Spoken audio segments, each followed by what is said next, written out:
नमस्कार नाशिककरांनो, आज मी तुमच्यासमोर राजकारणी म्हणून नाही तर एक महिला म्हणून, एक बहीण म्हणून आणि प्रत्येक नाशिककर कुटुंबाची जबाबदारी घेणारी कार्यकर्ता म्हणून बोलतेय. आज देशात महिलांना स्वतःचा हक्क, स्वतःचा आवाज, स्वतःची ओळख मिळतेय. यामागे कोण आहे? यामागे आहेत देशाचे सन्माननीय प्रधानमंत्री नरेंद्र मोदीजी. यामागे आहेत राज्याचे सन्माननीय मुख्यमंत्री देवेंद्र फडणवीसजी. लाडकी बहीण योजनासारख्या उपक्रमांमुळे महिलांना सन्मान, सुरक्षितता आणि आत्मनिर्भरतेची नवी दिशा मिळाली. महिला शक्तीने केंद्रात, राज्यात भाजपवर विश्वास ठेवला आणि तो विश्वास कधीही व्यर्थ गेला नाही.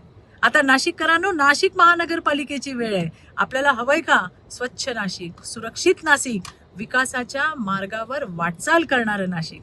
आणि जर याचं उत्तर होय असेल ना, तर पर्याय एकच आहे. तो पर्याय आहे भारतीय जनता पार्टी. प्रभाग क्रमांक 1 मधील भारतीय जनता पार्टीच्या अधिकृत उमेदवारांना भक्कम पाठिंबा द्या. अ गट अनुक्रमांक 2 ननावरे रुपाली स्वप्नील, ब गट अनुक्रमांक 3 भानसी रंजना पोपट, क गट अनुक्रमांक 1 दीपाली गणेश गीते, ड गट अनुक्रमांक 2 अरुण बाबूराव पवार या सर्वांच्या पाठीशी ठामपणे उभे राहूया आणि नाशिकच्या विकासासाठी कमळाचं बटन दाबून कमळाला, भाजपाला विजयी करूया. धन्यवाद. जय हिंद, जय महाराष्ट्र, भारत माता की जय. देशासोबत महाराष्ट्र धावतोय. आता नाशिक ही थांबणार नाही.